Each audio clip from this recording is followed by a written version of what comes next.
Hello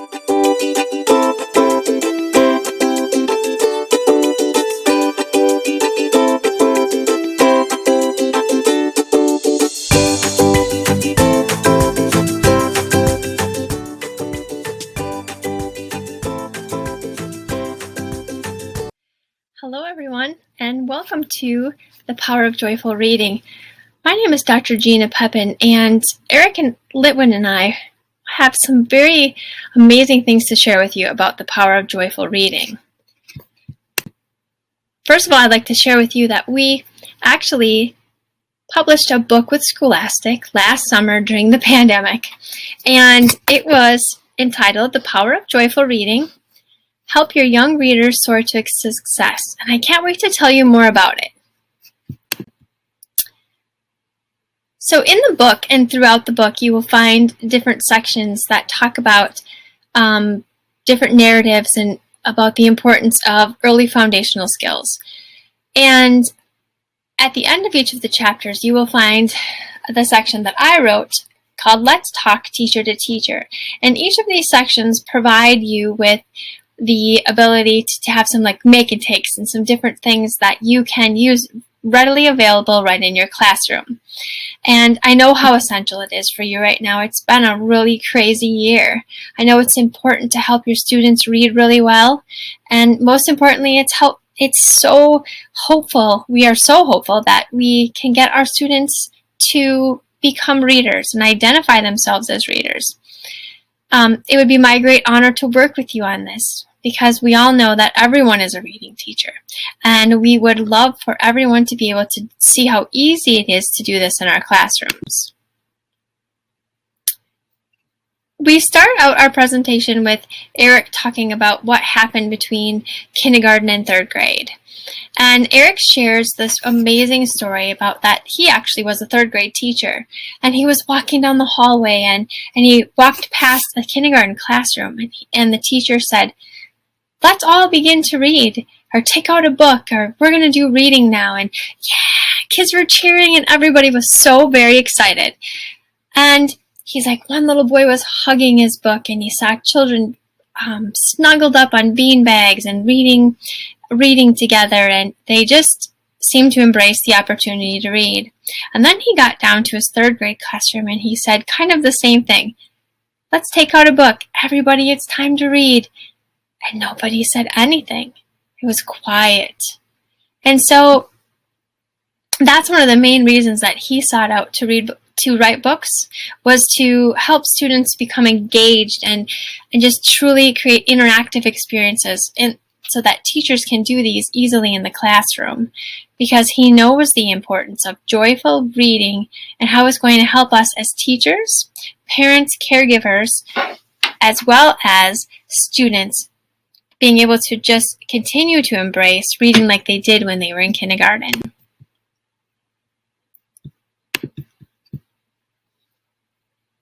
So we are going to discuss and explore what are joyful and engaging shared reading experiences, and why do young children need to be immersed in joyful and engaging shared reading experiences with authentic text and precious print every day, day after day, and all year long. I'm going to show you how easy it is to do this, and then how we can become reading superheroes, and we can easily turn our classrooms into reading playgrounds. So I'm going to give you a little bit of an overview of what this really entails and what are joyful shared reading experiences. What they are is they're interactive, engaging, shared opportunities that you provide throughout your entire day. These reading opportunities are enjoyable, they're interactive, they're participatory, and they involve meaningful interactivity between children, teachers, adults, cherished caregivers, and anyone that can create a wonderful human experiences for our children. Here we have our classroom expectation song. This is one way that we can easily make one of these shared reading experiences so powerful in our classroom. So this is one that we often share when we are doing a presentation, and it's just so simple. So thinking about your classroom rules, think of a super fun and easy way that you can turn your classroom rules for your expectations into a fun song. So try this one with me. Goes like this. Sit in your seat, hands in your lap, smile, crocodile, and clap, clap, clap. Let's try it together again.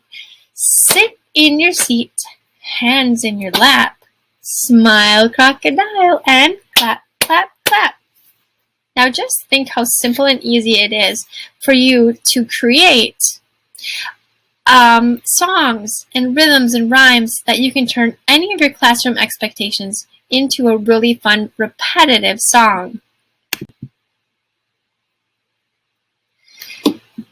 Why do you think children need to be immersed in joyful and engaging shared reading experiences all day long with authentic text and what we call precious print, which is your environmental print, your print concepts? Why do you think that's important every day, day after day, and all year round, all year long? We're going to talk about exactly why and how to do those things. Your joyful and engaging reading experiences are going to help develop the fundamental language skills and knowledge that children need to learn. We created a fun little reading chart, and it helps explain the importance of developing those fundamental skills. We need our students to be able to know a lot of sounds and letters in our words. We want them to be able to read like a storyteller. We want them to know a lot about print, and then we want them to touch and feel and experience and explore a whole lot of text and a lot of books. We also want to be able to have them be familiar with a lot of words and how to use them. What do they sound like when we speak? Do they make sense? Can we express ourselves? All of those things like that. So the why happens to be because we want to build those foundational language skills as well as the knowledge that children need to learn how to read. We know that oral reading and language play such a critical role in the development of those early foundational skills. Even more so, there's a lot of research that supports this. According to the American Academy of Pediatrics shared reading experiences, it helps empower children to reach their full language, their cognitive, and their social emotional potential. We all know right now that there's such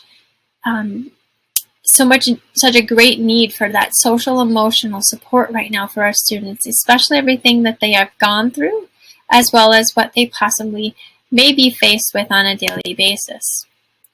The social emotional benefits of joyful shared reading experiences, the more engaging and interactive an activity that you provide in your classroom is going to help develop a reading identity. You're going to get your students similar to those kindergartners, and they're going to say, I am a reader, and I love to read, and I love books. Developing that reading identity is so critical. They're also going to start to build an understanding of lives beyond their own. They're also going to have authentic feelings of self-awareness. This is me, and becoming more aware of themselves and their place in the world. They're also going to develop a greater amount of resilience. They're going to form those positive bonds with caregivers that they may or may not be able to have at home. It's also going to promote self-confidence, and it's going to foster creativity and problem solving. I'm going to show you a little bit more about how. How do we become reading superheroes? One of the things that we talk about in the joyful reading approach is the power of a superhero, being a superhero teacher, turning our classrooms into reading playgrounds. And these reading playgrounds have all kinds of tools or equipment, such as your favorite books, your favorite songs, your favorite plays and chants, and how you can take all of those and turn them into a joyful reading playground in your classroom. These are some of the reading superpowers that we talk about. We talk about turning reading into joy and what a powerful attribute that actually is. We talk about transcending time and space. We talk about connecting our worlds. So if we're talking about the letter H in our morning song, and our morning song is about H, and we say the H in hello, and we connect it to the H in our hot dog lunch menu, then it's bridging that connection between all of the things in our daily activities. The purpose of the joyful reading approach is to continuously immerse and interweave all of these things throughout the day, where you are singing and you're dancing and you're having joyful shared experiences that are not just isolated to a text. Teaching like a reading superhero is something that we focus on, and we built it into a little acronym so that you can further understand it. And H is for human, and E is for experiential, R is for recurring, and O is for optimal. We talk about the greatest need that we really need to create deeply human shared reading experiences. There's a lot of research out there that shows the importance of that connectivity with another human being. And then, of course, experiential learning is we need to feel it and see it and touch it and all of those multisensory techniques. And the purpose of experiential learning really helps contribute to that short-term to long-term memory. Recurring activities are something that we talk about also, that we need to continuously have them recur throughout the day. They become part of our routines, and they happen over and over and over and over again. And O is for optimal, and optimal is optimizing the most of your time. It's making every single second count, and it's very purposeful, and aligns with your objectives, and aligns with your standards, and aligns with all of the things that you are required to do, as well as the things that your students enjoy. We create a deeply human reading playground by building these powerful relationships among ourselves and in developing a sense of community within our classroom, in and outside of our classroom as well. We do know that children learn best in an engaging and immersive reading environment. That's we completely and fully immerse our students in a print-rich environment where we celebrate student work. We call precious print, where we go on word hunts and we have word sorts, and we really celebrate every step of our development in building those foundational language and reading skills. One of my favorite quotes from our book, and that Eric and I often talk about, is learning to read is not just something that we have to teach. It is not something that's just taught. It is truly and deeply experienced, and it is also celebrated. We also need to continue to celebrate things along the way. Someone had shared with us one time that the joyful reading approach helped them realize that it's just not that celebration at the end when children learn how to read, but it's celebrating every step along the way. And then, this is the definition of the joyful reading approach. It's when we immerse all of our early childhood students, as well as younger students and even older students, in joyful shared reading experiences. In the classroom, it's every day, day after day, and all year round. These experiences are seamlessly woven. They're in our daily routines, our activities, our lessons. They are absolutely reoccurring, and they happen all of the time. One of the key things about the joyful reading approach is it supports all curricula. It works with all learning approaches and programs, and it has no additional cost. So whatever your requirements are for teaching a particular program or a particular curricula, you can know that the joyful reading program is just going to, or the approach is just going to enhance that program.